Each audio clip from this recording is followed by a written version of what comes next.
বাংলাদেশের কোরবানির পশু ও কৃষকের অর্থনৈতিক ভূমিকা। বাংলাদেশ একটি কৃষিনির্ভর দেশ, যেখানে অধিকাংশ মানুষ প্রত্যক্ষ বা পরোক্ষভাবে কৃষির সাথে জড়িত। দেশের খাদ্য নিরাপত্তা, কর্মসংস্থান এবং গ্রামীণ উন্নয়নের মূল চালিকা শক্তি কৃষি। এই খাতের উন্নয়ন মানেই দেশের সামগ্রিক উন্নয়ন। কোরবানি ইসলামের একটি গুরুত্বপূর্ণ ইবাদত, যা হযরত ইব্রাহিম আলাইহিসসালামের ত্যাগের স্মরণে পালন করা হয়। এটি মুসলিম সমাজে আত্মত্যাগ, তাকওয়া ও আল্লাহর উপর সন্তুষ্টি অর্জনের প্রতীক। কোরবানির মাধ্যমে সমাজে সহমর্মিতা, ভ্রাতৃত্ববোধ ও সামাজিক ঐক্য প্রতিষ্ঠিত হয়। দরিদ্র ও অসহায়দের মাঝে কোরবানির গোশত বিতরণের মাধ্যমে সমাজে সাম্য ও সহানুভূতির পরিবেশ সৃষ্টি হয়। প্রতি বছর ঈদুল আজহার সময় বাংলাদেশে বিপুল সংখ্যক পশু কোরবানি দেওয়া হয়। 2024 সালে সারা দেশে মোট 1,04,08,918টি পশু কোরবানি হয়েছে।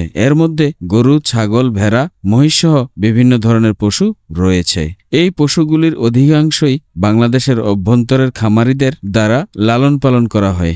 দেশের বিভিন্ন অঞ্চলে গড়ে উঠেছে অসংখ্য খামার, যেখানে কোরবানির পশু লালন পালন করা হয়। বিশেষ করে যশোর, মাগুরা, কুষ্টিয়া, চুয়াডাঙ্গা, মেহেরপুর, পাবনা, রাজশাহী, বগুড়া, সিরাজগঞ্জ, ফরিদপুর, শরীয়তপুর, বরিশাল, মুন্সিগঞ্জ, চট্টগ্রাম, ময়মনসিংহ, টাঙ্গাইল এবং জামালপুর জেলাগুলোতে খামারিরা কোরবানির পশু প্রস্তুত করেন। এই খামারগুলোতে গরু, ছাগল, ভেড়া ইত্যাদি পশু লালন পালন করে ঈদের সময় বাজারে সরবরাহ করা হয়। ঈদুল আজহার আগে দেশের বিভিন্ন স্থানে কোরবানির পশুর হাট বসে। এই হাটগুলোতে খামারিরা তাদের পশু নিয়ে আসে এবং ক্রেতারা সেখান থেকে পশু কিনে থাকেন। গাবতলী, সাভার, নারায়ণগঞ্জ, চট্টগ্রাম, খুলনা, রাজশাহী, সিলেট সহ দেশের বিভিন্ন জায়গায় বড় বড় হাট বসে। এছাড়া অনলাইন প্ল্যাটফর্মের মাধ্যমেও এখন পশু বেচাকেনা হচ্ছে, যা ক্রমেই জনপ্রিয় হয়ে উঠেছে। কোরবানির পশুর বাজার বাংলাদেশের অর্থনীতিতে গুরুত্বপূর্ণ ভূমিকা পালন করে। ঈদুল আজহার সময় পশু বেচাকেনা, চামড়া শিল্প, পশুখাদ্য, পরিবহন, শ্রমিকদের মজুরি ইত্যাদি মিলিয়ে প্রায় 1 লক্ষ কোটি টাকার লেনদেন হয়। এই সময় গ্রামীণ অর্থনীতি চাঙ্গা হয় এবং খামারিরা তাদের পশু বিক্রি করে লাভবান হয়। কৃষকরা আমাদের অর্থনীতির মূল চালিকা শক্তি। তারা কঠোর পরিশ্রম করে খাদ্য উৎপাদন করে, পশু লালন পালন করেন এবং দেশের অর্থনীতিকে সমৃদ্ধ করেন। কোরবানির পশু প্রস্তুত করে তারা ঈদের সময় অর্থনৈতিকভাবে লাভবান হন, যা তাদের জীবনে ইতিবাচক প্রভাব ফেলে।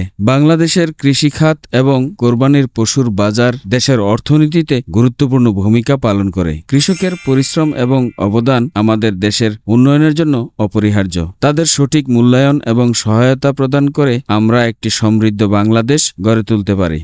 আজকের ভিডিও এই পর্যন্ত। ভবিষ্যতে আপনাদের সাথে দেখা হবে অন্য কোনো ভিডিওতে, অন্য কোনো বিষয় নিয়ে। সে পর্যন্ত আপনারা ভালো থাকেন, সুস্থ থাকেন আর আমার এই পেজ এবং ইউটিউব চ্যানেল সাবস্ক্রাইব করে আমার সাথেই থাকুন।